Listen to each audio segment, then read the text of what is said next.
Hello, you are most welcome, ladies and gentlemen, to Tuesday Night Anatomy with Daniel Okwan. Today's section is going to be a quick revision on the major salivary glands that we've already discussed. I'm going to do this revision with you through some questions that I've actually spelled out. Yes, I'll help you get the correct answers. We justify why they are correct. And of course, those ones which are incorrect, yes, we give reasons why they are not correct. I hope by the end of this tutorial, you have sound understanding regarding the major salivary glands.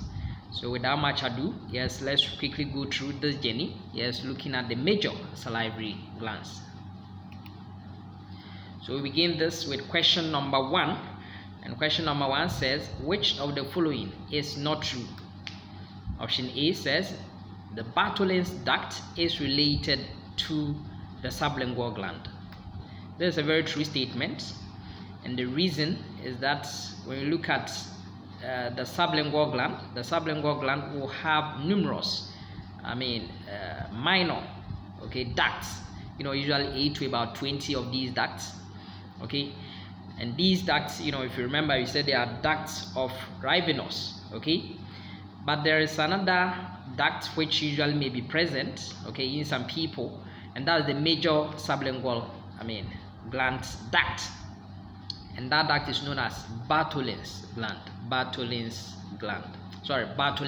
duct. There's no Bartholin's gland that we find in the in the vulva of the female, external genitalia. That's not the one we are talking about. This one is the major duct of the sublingual gland. We call it Bartholin's duct. I will justify this for you. Now option B says at the lingual papilla, which of course you also call the lingual caruncle, the Wharton's duct opens into the oral cavity. Yes, we know the Wharton's duct is the duct of the submandibular gland. Now it opens into the oral cavity, actually at the level of what we call the lingual papilla. Remember, I told you that for you to identify the lingual papilla, you just need to raise the tongue. Its inferior aspect, yes, there's a lingual frenulum. Yes, at the base, at the root of the lingual frenulum, we are going to have what we call the lingual papilla. I'll show you this one. Now option C says mumps are less painful when the gland secretes than when the gland does not secrete. Yes, this is a very true statement. When you have mumps, that's viral parotiditis or viral parotitis, inflammation of the parotid gland, actually caused by a virus. Now if the gland is still secreted, then it means pressure is coming out. We are relieving the duct of it, of course, the pressure that will be built up as a result of the saliva. So if it's frequently drained, then it means that yes, the pain will be less compared to when it is not drained. And that is when the pain actually becomes excruciating. It becomes very painful when the ducts, and for that matter the gland, is not actually secreting. Now option D says the submandibular gland contributes to 60 to 65%. That's the rough estimation of the resting volume of saliva. That's a very true statement. Now I told you that yes, the submandibular gland, yes, under normal conditions it will produce a lot of the saliva, followed by of course the parotid gland, and then of course the sublingual gland being the least contributor, yes, contributing roughly 3 to 5% of the total volume of saliva. However, I told you that when these salivary glands are appropriately stimulated by way of the autonomic nervous system, yes, via of course the parasympathetic route, then what will happen is that actually the parotid gland will take over, will actually secrete majority of the saliva. I'll actually show you these ones. So that's also a true statement. Now option E says the ducts of the parotid gland. Remember that the duct of parotid gland is also known as the Stenson's duct. As you can see, Stenson's duct opens at the opposite aspect of the second mandibular molar tooth. Yes, it's going to open at the opposite aspect of the second molar tooth, but it's actually the maxillary tooth. That's the upper molar tooth, second upper molar tooth, and that is related to the maxilla and not the mandible. So I'll show you these ones. So by way of justifying what we are talking about, we have, now if you can see here, we have the sublingual gland, under the tongue, and these sublingual gland will have numerous minor ducts, and these numerous minor ducts, roughly 8 to about 20 of these ones, we call them ducts of Ravenous. Now there could be another one which we call the major ducts of the sublingual gland, which actually sometimes combines with the Wharton's duct to open at what we call the papilla, lingual papilla, sublingual papilla actually, and that is what we call the Bartholin's duct. So remember, Bartholin's duct is the major duct of the sublingual gland. Then the ducts of Ravenous are the numerous minor ducts of the sublingual gland.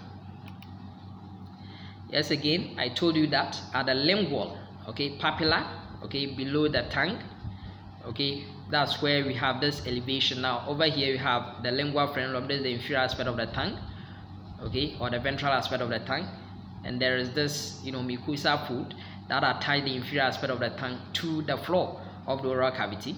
Now over there at the base we have this elevation, and that represents what we call the lingual caruncle or the lingual papilla, and it is over there that this Wharton's duct opens into the oral cavity. I've told you about mumps. Mumps is viral parotiditis, inflammation of it, and we said that if the gland is actually secreted, then there's less pain over there, but if it's not secreting a lot, then it results in some kind of excruciating pain, because the duct is not drained frequently, leading to buildup of fluid and, for that matter, pressure over there. Now I told you that under resting state, majority of the saliva will be produced by, of course, the submandibular gland. So roughly 60 to 65% will be coming from the submandibular gland. Of course, 25% coming from parotid gland. With few proportion, 7 to 8% actually coming from what we call the sublingual gland. Roughly around 5% But what happens is that if the saliva is, these glands are well stimulated, then what will happen is that the parotid gland becomes the dominant source of saliva production from these major salivary glands, contributing roughly 50% of the total volume of saliva. Please get to understand these words. Now I told you again that this is the upper portion. So we have the second molar tooth, second molar tooth, its opposite aspect, that is where actually the crown of the second molar tooth, its opposite aspect, that is where, of course, the duct of the parotid gland opens into the oral cavity, and this duct we also call it the Stenson's duct. So that is one important thing that you have to know. It is not the mandibular part, it is actually the maxillary aspect.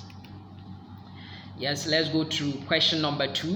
Which of the following statements is false? Option A says the parasympathetic portion of the autonomic nervous system restricts the secretion of copious volumes of saliva by the major salivary glands. This is exactly opposite to what the parasympathetic portion of the autonomic nervous system does, because what happens is that if parasympathetic innervation dominates, then what will happen is that there will be copious volumes of saliva secretion. In other words, parasympathetic innervation potentiates the secretion of saliva by these major salivary glands. The opposite will happen under parasympathetic stimulation. Then what will happen is that less saliva will be produced, because parasympathetic works to actually inhibit the secretion of saliva. So this is actually the false statement, but let's actually go through other options that we have. Now option B says all the major salivary glands are compound tubular glands. Okay, they are all compound tubular gland. Yes, and they have secretory units, capsule, and duct system. So all these ones are characteristics that we are going to find with these major salivary glands that we are talking about. Yes, all the major salivary glands will be compound tubular glands.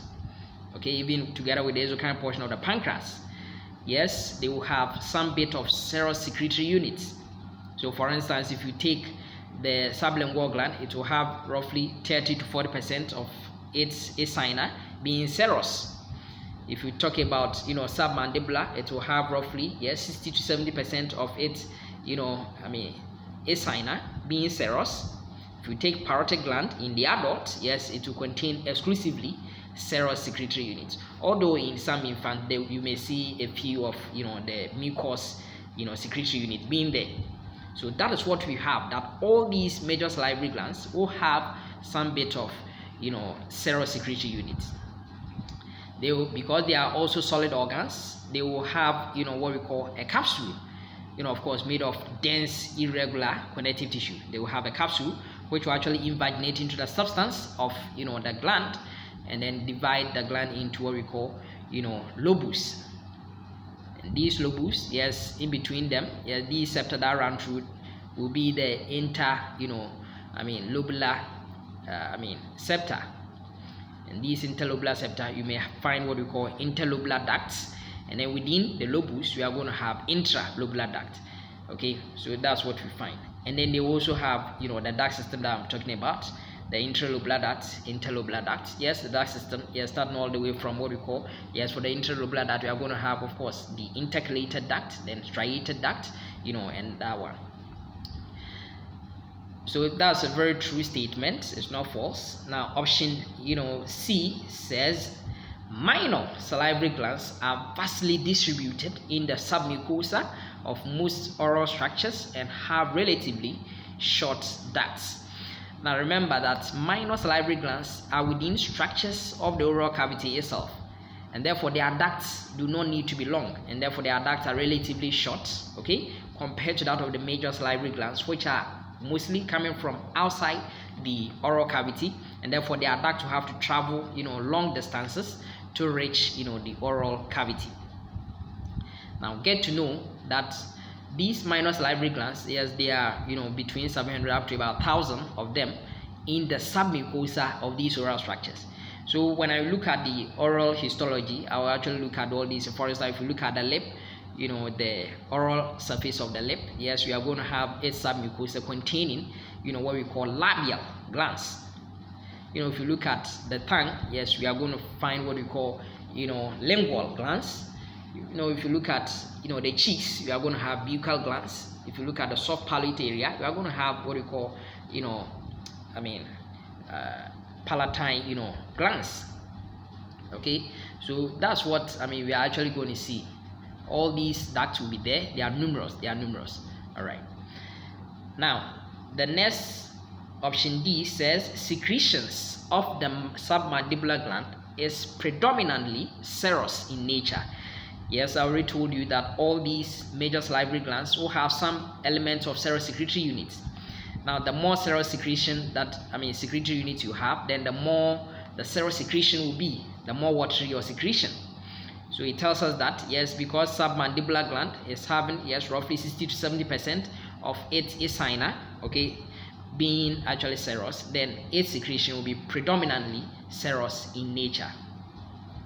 Now option E says the duct of the submandibular gland emerges from its deep part. This is a very important statement I have to know. It is not coming from actually its superficial part. Remember that if you take the submandibular gland, it's going to have a superficial part and a deep part. A deep part is where of course the ducts actually emerges, the Wharton's duct emerges. Yeah, so I told you that all the ducts, okay, will be compound tubular gland, all these major salivary glands. Why is it compound? Because this duct is actually showing branching, okay, it branches, so it makes it compound. And then the secretory units, some are tubular and then some are also rounded, and therefore we have what we call, tubular. This one represents the tubular portion, and these are the alveolar aspect. So that gland will be compound tubular alveolar gland. Now I told you that for submandibular gland, it is going to, now these are the acinar, the excretory units. Okay, so these are the excretory units. Now I can see that most of the excretory units pick up the stain, and the H&E staining, they pick up the stain, quite intensely. Okay, so they are deeply stained compared to these ones. You can see these ones, which are pale stained. Okay, so those pale stained represent the mucous secretory units, and then the deeply stained ones are the serous secretory units. And I told you that yes, they will, the capsule will invaginate into the substance of the gland and to divide the gland into what we call, lobus, into lobus. So there's actually a septum, okay, dividing, the gland. So that is what we see. Once I know that all these ones, I'm having more of the serous secretory units than the mucous secretory unit, then I know that I'm looking at the submandibular gland. So there we are. Now I was trying to show you that yes, we are going to have the submandibular gland. Yes, the submandibular gland will actually have, the superficial part, which actually lies in the submandibular fossa, okay, of the mandible, and then to have a deep part. Now that deep part actually hooks around this muscle over here, which forms the diaphragm oris. That's a mylohyoid muscle, okay, hooks around it, and then emerging from its side, actually moving superiorly. Now I remember that I told you that in the living it takes a tortoise course, roughly 5 centimeters. This duct is what we call the Wharton's duct. It actually emerges from the deep part of what we call the submandibular gland.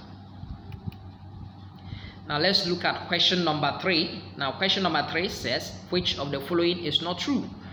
Now option A says the duct of the parotid gland is related to the masseter as well as the vaccinator muscles. Yes, it's very true. Yes, it will run superficial to, of course, the masseter muscle, but it will actually pierce through what we call the vaccinator muscle. I'll show you. Now option B says, unlike major salivary glands which secrete saliva continuously to keep the oral cavity moist, that of the minor secretes saliva continually. This is exactly opposite to what we mean. Yes, one thing I have to know is that the minor salivary glands will actually secrete saliva continuously. Minor salivary glands will secrete saliva continuously. Okay, and when they do that, they ensure that the oral cavity is always moist. Okay, but for the major salivary glands, they secrete saliva continually or intermittently. So that's one thing that you have to know. Now option C says the arterial supply to the parotid gland includes that from the maxillary and superficial temporal arteries. Yes, remember that in the substance of the parotid gland, yes, the common carotid artery will give off some branches, and some of these branches, yes, apart from giving the posterior auricular, yes, it will give off what we call the maxillary branch as well as the superficial temporal branch, and these ones will be important in actually supplying the parotid gland itself. Okay, I'll show you. Now option D says the inferior salivatory nucleus from the pons provides parasympathetic innervation to the parotid gland via the glossopharyngeal nerve. Okay, so the glossopharyngeal nerve as the cranial nerve 9, yes, the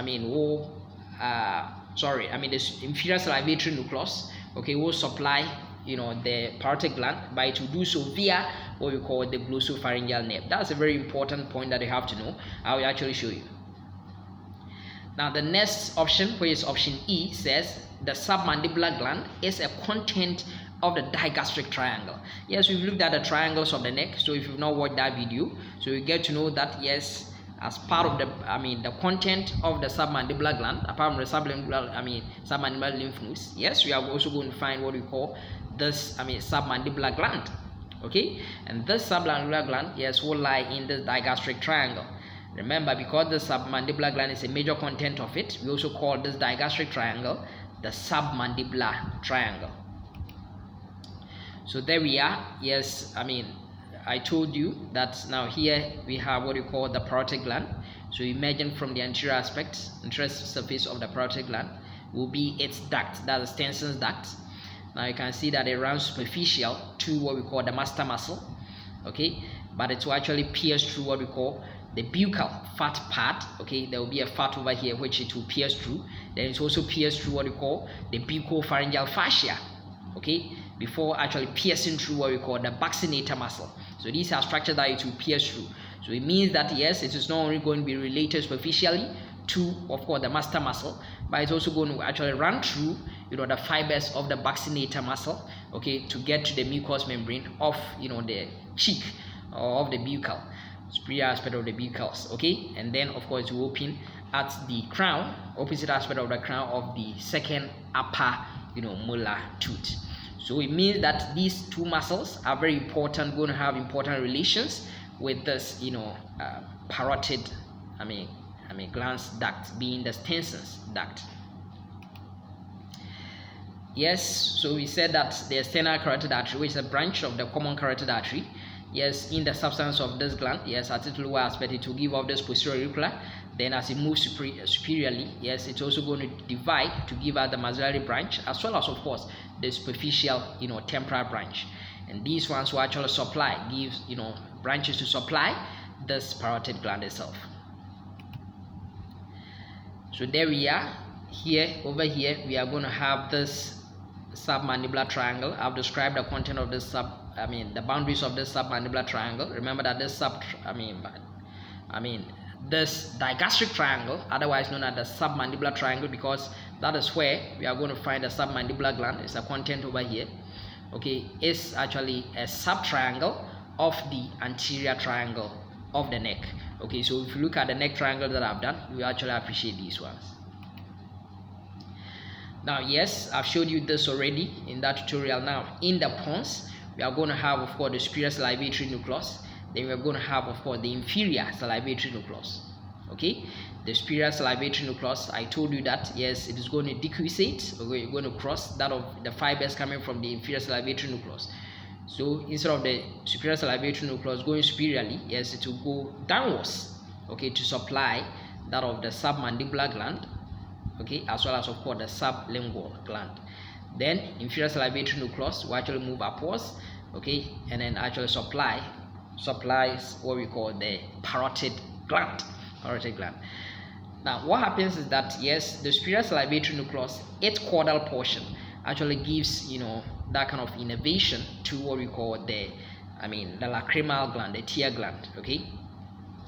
So you find that yes, in the the superior salivatory nucleus, it will give off some pre-synaptic fibers, okay, and then all the way before actually synapsing in here, yes, it will join with actually the lingual branch of what we call the mandibular nerve, which is actually the cranial nerve 5, a branch, the third division of cranial nerve 5, okay, before actually relaying over here in the submandibular gland, okay, so that it gives off the synaptic fibers will be taken over here to actually supply.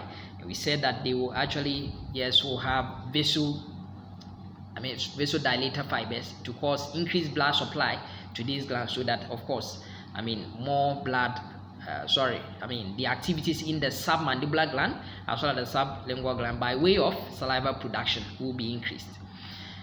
Now this kind of superior salivatory nucleus will reach the submandibular ganglion via what we call the glossopharyngeal nerve. So that's actually an important bit that you have to know, glossopharyngeal nerve.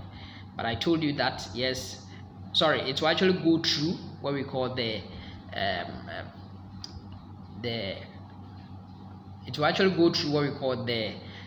branch of the facial nerve, which we call a chorda tympani. Okay, that's with the superior salivatory nucleus. Okay, coming to supply. It's not going to be glossopharyngeal. It's going to be superior salivatory nucleus.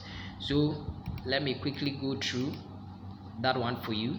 So it says that the inferior salivatory nucleus, okay, from the pons, provides parasympathetic innervation to the parotid gland via glossopharyngeal. It's not going to be glossopharyngeal nerve, but it's actually supposed to be the chorda tympani branch of what we call the facial nerve.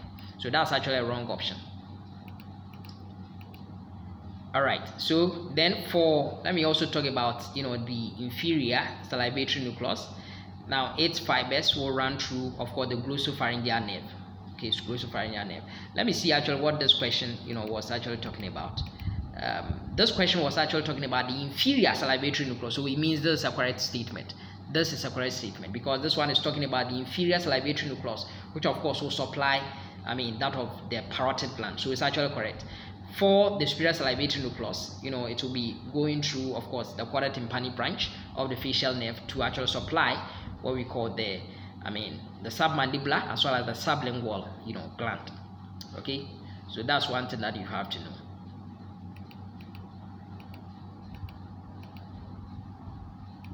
All right, so this one, yes, inferior salivatory nucleus via its fiber, presalivatory fibers via what we call the cranial nerve 9, okay, being the glossopharyngeal nerve. Yes, these fibers will synapse, will relay in what we call the optic ganglion to actually give off these kind of fibers, postganglionic fibers, to supply the parotid gland so that it can increase its secretion. So let's go to question number 4. Now question number 4 says which of the following is not true again? The submandibular gland is the only major salivary gland that is related to the lower jawbone. No. Now remember that the lower jawbone is the mandible, and there are 2 glands of these 3 paired major salivary glands. And these glands, not only do we have the submandibular gland, but we also have what we call the sublingual gland. I'll actually show you. So this is actually a wrong statement, so it's not true. Now option B says sialolithiasis, okay, where is calculi, okay, of the salivary glands, the ducts of the salivary glands, is commonly seen in Wharton's duct. That's very true. Now I told you that the reasons are because of perhaps its ascents, it rises superiorly, as well as of course taking a tortuous course. So it means that salts can actually accumulate in there, forming this kind of calculi. Then option C says important nerves that are related to the parotid gland are the lingual nerve, hypoglossal nerve, and the marginal mandibular branch of the facial nerve. Yes, these branches are very important, really have very important relations to the parotid gland, and therefore during parotidectomy, if you want to remove the parotid gland, care must be taken so that you don't injure these nerves. Okay, that's an important bit. Now option D says some branches of the external carotid artery supply the submandibular and the sublingual glands. That's a very true statement. We will get to see that, yes, essentially, if you talk about the parotid gland, the sublingual gland, yes, the submandibular gland, they are all receiving blood supply, arterial blood supply, from branches of the external branch of the common carotid artery. Now option E says the pathway leading to the parasympathetic innervation to the submandibular gland is just like that we see in the case of the sublingual gland. Yes, because they all relay in what we call in the submandibular gland. I'll show you. So there we are. Now I told you that it's not only going to be the submandibular gland which will be related to the lower jawbone, where is the mandible. Okay, so this is what is going to help us in the medial aspects of what we call the body of the mandible. Okay, we are going to have what we call this line over here, which is known as the mylohyoid line. Okay, because of course the muscle that finds attachment here will be the mylohyoid muscle. Now at its inferior aspect, actually posterior inferior, will be the fossa, where the superficial portion of the submandibular gland will lie. Okay, and that's why you have the submandibular fossa. So it means that the submandibular gland is related to the lower jawbone, where is the mandible. So not only that, because the sublingual gland will also have some kind of attachment over here. Okay, at what we call the anterior superior portion of what we call the mylohyoid line, we are going to have the fossa for the sublingual gland. Now I told you that, yes, because of how it ascends, the Wharton's ducts, that's the duct of the submandibular gland, because of its ascent superiorly as well as taking a tortuous course in the living, then there could be stones, okay, accumulating in the duct. But remember, not only is this, are these stones going to get lodged inside the the duct of the submandibular gland? It can also be found in any of these glands, any of these ducts. Talking about parotid duct, Stenson duct, talking about, of course, you know, the ducts of what we call the sublingual gland. Okay, the stones can be there, but commonly we are going to find it in the ducts of what we call the submandibular gland, the Wharton's duct. Remember, this, calculi is what we are also calling sialolithiasis. Now I told you that now here is the common carotid artery, and it will give off this branch which we call the external carotid artery.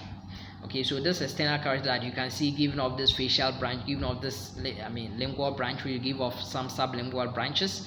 Okay, this facial branch here is giving off some other branches, okay, to supply these glands. So essentially it tells you that yes, and you look at even the parotid gland also receiving some supply from some branches of what we call the external carotid artery. Okay, so it means that yes, all these structures, the parotid gland, sublingual, submandibular glands, yes, will be having their blood supply coming from some branches of what we call the external carotid artery. Now, so that's what we're talking about from the superior salivatory nucleus. Okay, then what will happen is that presynaptic fibers, okay, will be relayed, okay, through what we call the will travel through the cauda tympani branch of the facial nerve, but prior to relaying in this submandibular ganglion, yes, it will synapse, it will have some kind of connection, it will join that of the lingual branch of the mandibular nerve. And remember, this mandibular nerve is actually the third branch of what we call the cranial nerve 5, cranial nerve 5. And this cranial nerve 5 is what we call so this is actually the trigeminal nerve. Okay, so its third branch is what we call the mandibular nerve, and that one also gives a branch which is called the lingual branch to join here before they will actually relay in what we call the submandibular ganglion, which is actually one of the parasympathetic ganglia. Okay, apart from the aortic ganglion, the ciliary ganglion, yes, all these ones are there, and then even the pterygoparietal ganglion. When you look at the neural anatomy, the head and neck portion, I'll actually go through these parasympathetic ganglia with you, and then to actually supply these give off these post ganglionic fibers, okay, which you have will accompany the blood vessels, okay, which are supplying these glands, okay, so that it causes what we call vasodilation, so that more blood gets to these glands. Okay, that's one thing. So it tells you that yes, the pathway, okay, regarding the parasympathetic innervation of both sublingual gland as well as submandibular gland, yes, is essentially the same. Now let's go to question number 5. Now question number 5 says, which of the following is not true? Option A says at the apical portion. Okay, so we're talking about apical portion, that's the superior portion or the upper portion. Okay, apical portion of serous acina, we are going to find what we call zymogen granules. That's very true, because serous acina, they are going to secrete enzyme-rich, saliva, and therefore they are going to have a lot of zymogen granules. Because we know zymogen is actually a proenzyme, so you're going to make a lot of these proenzymes, which will be activated later. Now option B says mucinogen granule swelling may account for the reason why the columnar-shaped mucous acina cells have flattened nuclei. That's very true. Now I told you that for serous acina cells, they are triangular pyramidal shaped. Now for mucous acina, they are columnar shaped. Now we expect that the nature of the cell should reflect its nuclei, so that if you are columnar shaped, your nuclei should also be columnar shaped. But during staining, okay, during tissue processing procedures, then what will happen is that yes, a lot of the mucinogen granules will take in more water and swell, pushing the nuclei actually to what we call the periphery at its base, therefore flattening it. So I'll show you the flattened nature. All right, now option C says in hematoxylin and eosin staining, the lumina of the serous acina appear large. This is exactly opposite. Now actually it is the lumina of the mucous acina, because they appear pale and therefore their lumina appear like it's large, so to speak. But that of serous acina will appear normal, it will be less conspicuous, so to speak. Now option number D says serous secretions from the parotid gland is endowed with numerous taline enzymes. Yes, I need not to tell you that, because serous secretions will be coming from serous acinar, and they are endowed with, of course, zymogen granules, and therefore they will be secreting a lot of enzyme rich products or saliva. And taline is an important enzyme, that is salivary amylase, starting, of course, the chemical digestion of carbohydrate food in the oral cavity.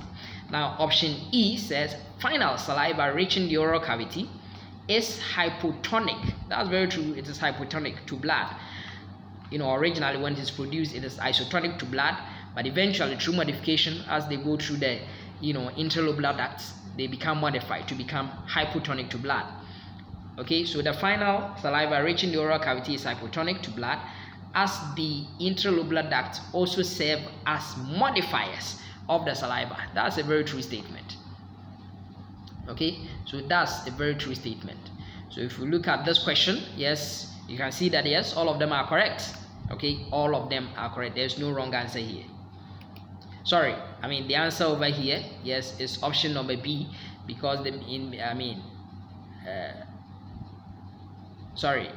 answer is C, because in H&E staining, the lumina of serous acinar will not appear large. It is rather the mucous acinar which will appear large.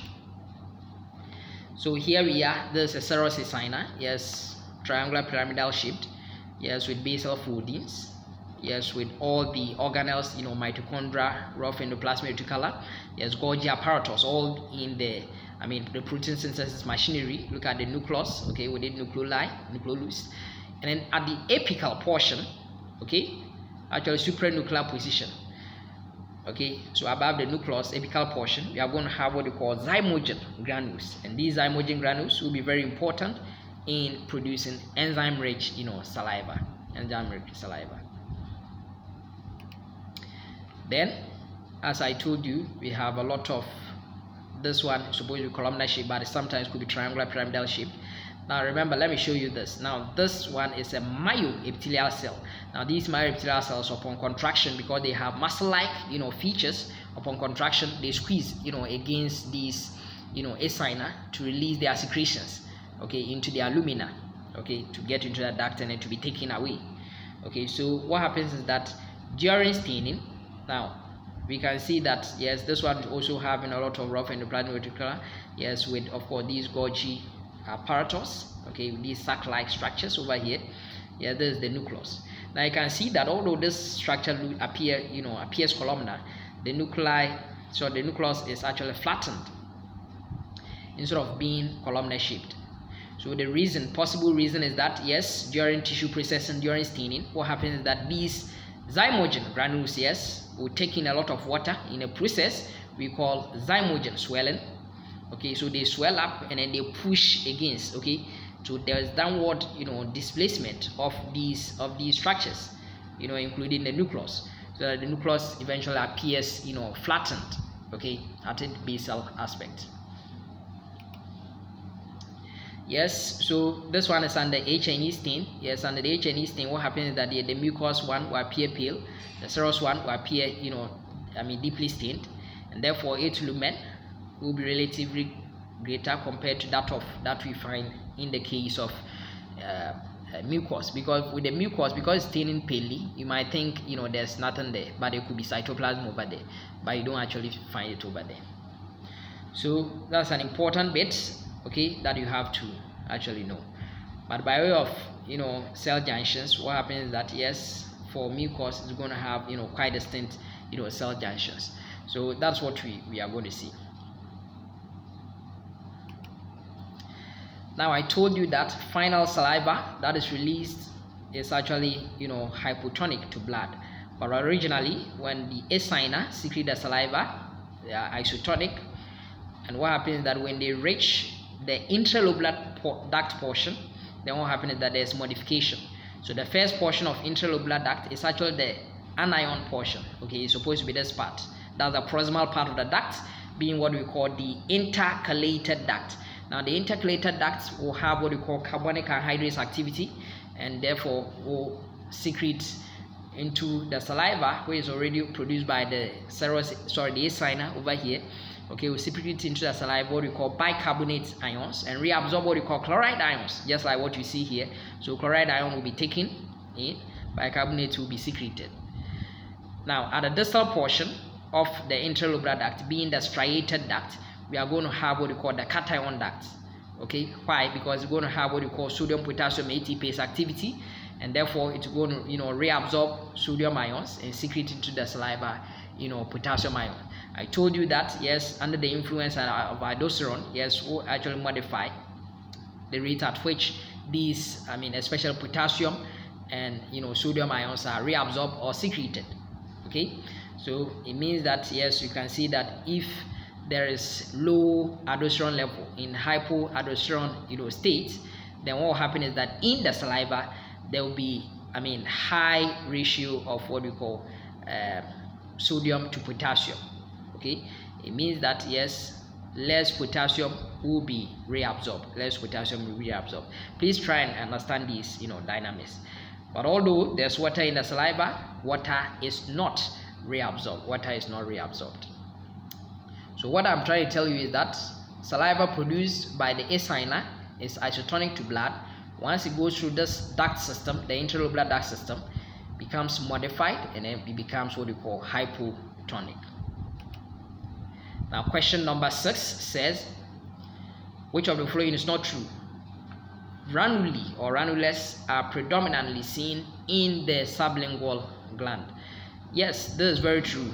Because the sublingual gland is producing roughly 70% of what we call, is having 70% of mucus acinar, and therefore its secretion by your saliva will be highly viscous, and therefore the more viscous your secretions are, the more prone you are going to suffer from what we call this ranula. I'll show you these ranulas. Now option B says the most appropriate surgical intervention to ranules is marsupialization. Yes, I've already told you that marsupialization, yes, cutting this kind of swelling or mass, and then of course stitching the edges, draining it, and of course stitching the edges so that it becomes external, so that what will happen is that it can be drained quite frequently. Now option C says Sjogren's syndrome may lead to xerostomia. Yes, Sjogren's syndrome will have a lot of syndrome that is associated with it, but I'm interested in the one which is going to cause destruction to these salivary glands, and when that destruction takes place, then it could result in what we call dryness of the mouth, and that's what we call xerostomia. Although yes, it may lead to even dry skin and all that, but I'm interested in of course the saliva aspect. Option number D says saliva is important in speech, food tasting, forming bolus of morsel of food, chemical digestion of food starch, as well as even swallowing. These are very important functions that of course the saliva is going to play, apart from of course immunoglobulin A, some lysozyme to help in that kind of innate immunity, providing innate immunity to the individual.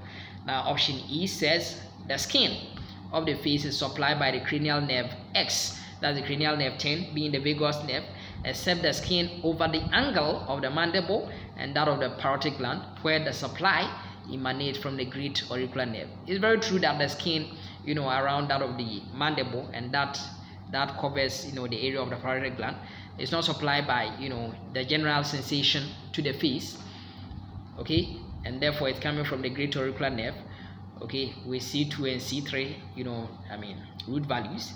What happens is that yes, for the general face sensation, it is actually coming from what we call the trigeminal nerve. So there we are. So this is the ranules. Yes, so ranules, because a lot of mucus secretions is coming from of course the ducts of what we call the sublingual gland.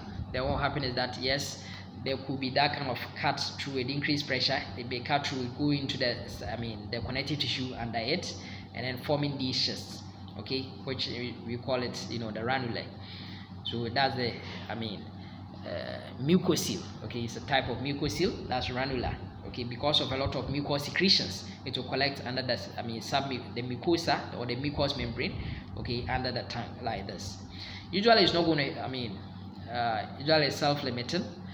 if it doesn't occlude deglutition, okay, if it doesn't affect swallowing. The moment it begins to affect swallowing, then surgical intervention will have to come in. Okay, and with surgical intervention you have to cut through the schist, expose the schist and cut through it, and then stitch at the edges. You stitch at the edges, and that is what we call marsupialization. Okay, marsupialization. Now we also saw that saliva will be important for lubrication of mouth, as you can see, for swallowing, protection against because there will be lysozymes, and therefore will protect against, of course, these kind of bacteria. Then they will produce of course, antibacterial agents. That's very true. They will produce enzymes to aid in digestion by way of taline.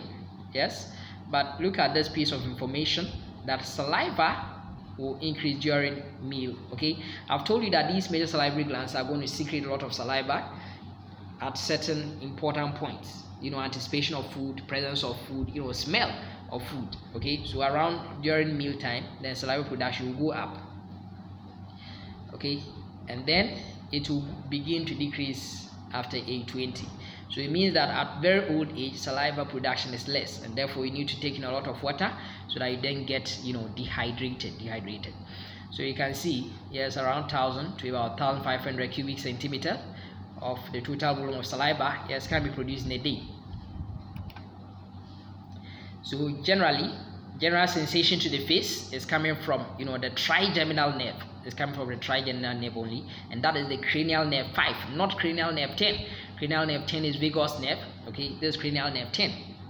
Okay, will supply the entire face except just two areas. The skin over the angle of the mandible. Okay, that's around here. The skin over the angle of mandible, somewhere here, as well as, of course, the area, the skin area that covers where we have the parotid gland.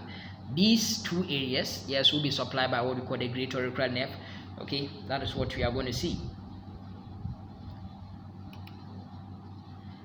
Now, this one, we want us to identify this section. We identify what type of gland we are looking at. Is this parotid gland? Is this submandibular gland? Is this sublingual gland?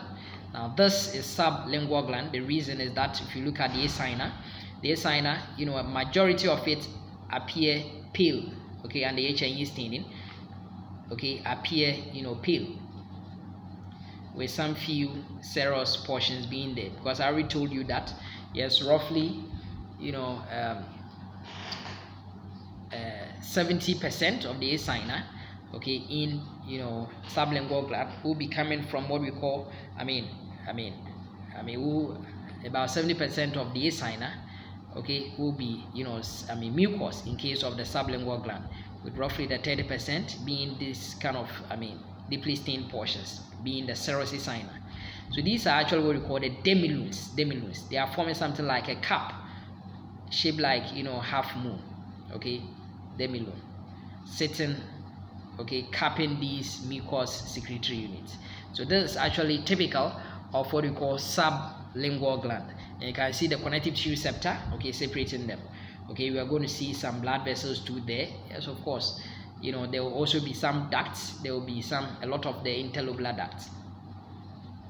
Because I already told you that for interlobular ducts, apart from serving as conduits, they will be also important in modifying the secretion of the saliva. Now, if the secretion is more mucus, then less modification is needed. If there's less mucus or more serous or more watery, then more modification is needed. And modification means that we need a lot of the interlobular ducts. So for instance, if we take the parotid gland, we are going to have a lot of interlobular ducts, okay, with fewer what we call interlobular ducts.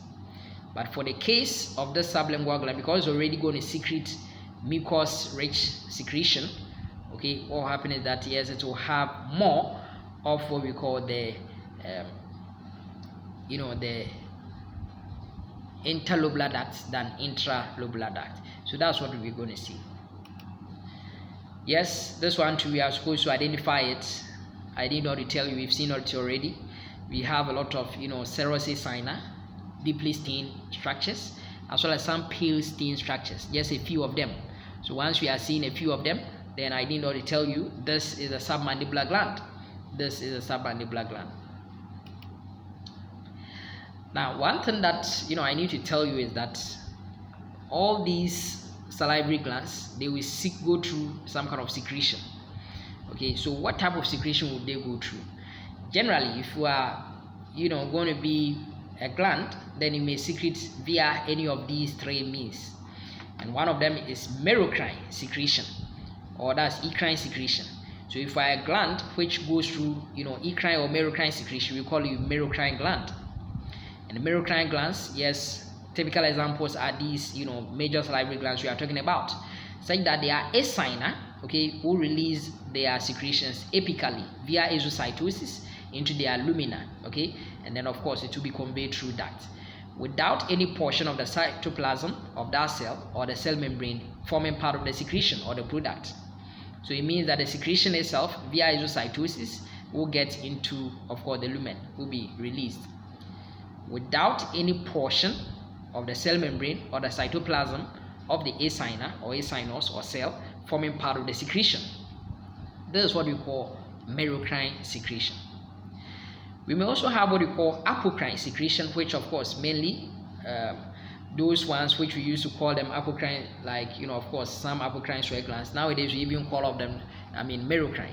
What happens is that there's apical portion of the cell membrane as well as the cytoplasm of what we call the cell that is making the product and secreting it forms part of the secretion itself.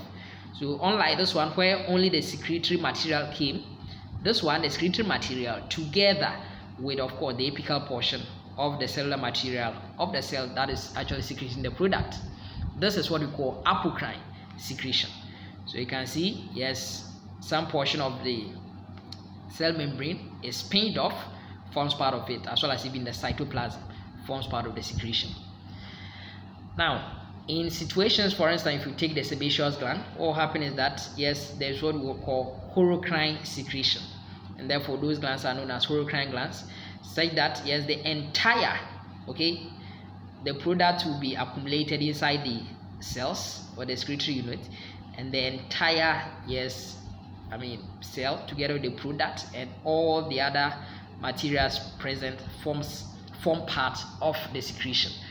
Okay, so there's sacrifice of the total entire gland itself, the sacrifice of the entire gland itself. Okay, and that is what we call horocrine secretion. The entire secretory material is sacrificed as a secretory product. So I hope you find this tutorial helpful. So in future we'll be looking at all these questions. Okay, once we do a topic, we try and then look at some questions to help us have a very good orientation as we go through these topics. So I'm very grateful for your time, and may God richly bless you.